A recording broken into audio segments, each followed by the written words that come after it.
एक कस्बे में रामू रहता था। वो मोची का काम किया करता था। उसकी बीवी रूपमती भी उसके काम में हाथ बटाती थी। रामू की कोई औलाद न होने की वजह से रामू और रूपमती हमेशा दुखी रहते थे। दिन भर में रामू जितना कमाता उसमें ठीक से उसके घर का राशन भी नहीं आ पाता था। रामू, ये लो जूते सिल दो और तरीके से सीना, पिछली दफा की तरह कमजोर मत सीना। क्या बताऊं जनाब, मेरी आंखें कमज़ोर हो गई हैं, ठीक से कुछ नज़र नहीं आता और कमज़ोरी है जिसकी वजह से जूते चप्पल में टाँके नहीं लग पाते। तुम जाओ आराम करो, मैं इसे कहीं और सिलवा लेता हूँ। ये लो कुछ पैसे, ये तुम्हारे काम आएंगे। अरे नहीं जनाब, मैं गरीब ज़रूर हूँ मगर बेबस नहीं। दिन भर मोची की दुकान पर बैठकर रामू ने कुछ ही पैसे कमाए थे और उससे वो उस दिन का राशन लेकर चला गया। अरे ये क्या, केवल आटा और दाल, इसमें ना तो तेल है ना ही चावल। काश हमारी भी कोई औलाद होती। हमारे पास इतनी सारी ज़मीन है, वो उसमें सब्जी उगाता और हम भी तरह तरह की सब्जियां खाते।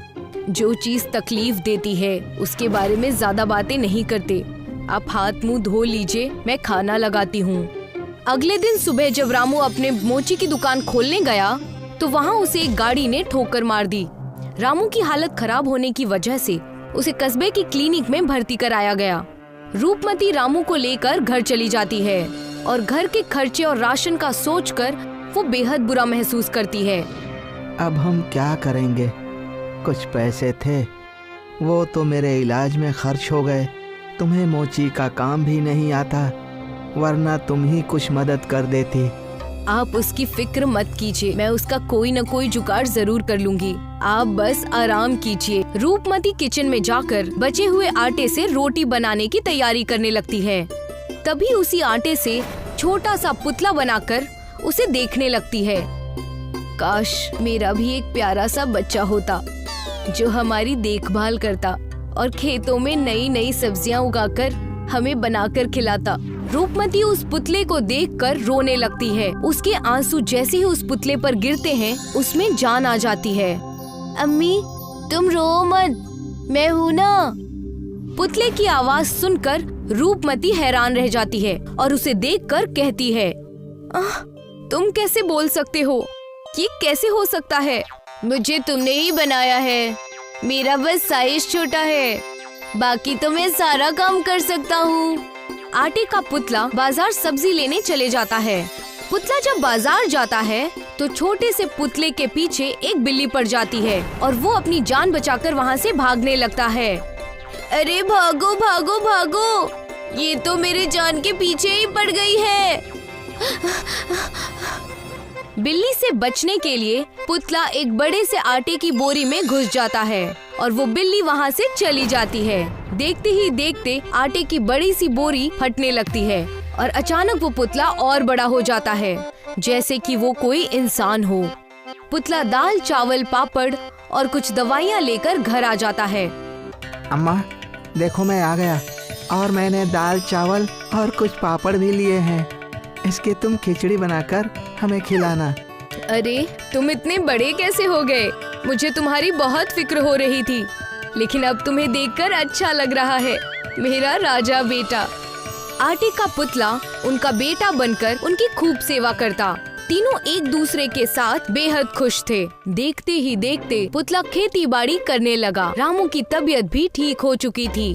माँ, पिताजी देखिए आपके लिए क्या लाया हूँ। माँ ये साड़ी और पिताजी आपके लिए नई कमीज। आज तक मुझे कभी किसी ने कुछ दिया नहीं था, मगर भगवान ने अच्छा किया कि तुम हमारे पास आ गए। मैं तो पहले से ही बहुत खुश हूँ। हमारा ख्याल रखने वाला कोई है, बस तुम हमें छोड़कर कहीं मत जाना। तुम इसकी फिक्र मत करो, तुम सबको छोड़कर मैं कहीं नहीं जाऊँगा। सब खुशी खुशी रह रहे थे। हर एक चीज अच्छी हो गई थी। आटे का पुतला, जिसका दोनों ने मिलकर संदीप नाम रख दिया था। एक दिन कस्बे में आग लगने के कारण सब बेहाल हो गए। लोग परेशानी से भागने लगे। रामू और रूपमती ने भी अपनी जान जैसे तैसे बचाई, लेकिन संदीप यानी पुतला बेहोश हो गया था। उसका रंग मानो काला हो गया था। अरे ये क्या हो गया मेरे बच्चे को? हे मालिक, कोई तो डॉक्टर को बुलाओ। ना मालूम भगवान हमसे क्या चाहते हैं। इतनी फजीहत, एक बेटा मिला था, आपने उसे भी हमसे छीन लिया। रूपमती और रामू फूट फूट कर रोने लगते हैं। रूपमती के आंसू जैसे ही संदीप यानी पुतले पर पड़ते हैं, मानो उसमें जान आ जाती है। माँ रो मत, देखो मैं अब आटे का नहीं रहा। मैं अब एक असली इंसान हूँ जो तुम्हें कभी छोड़कर नहीं जाएगा। क्या सच?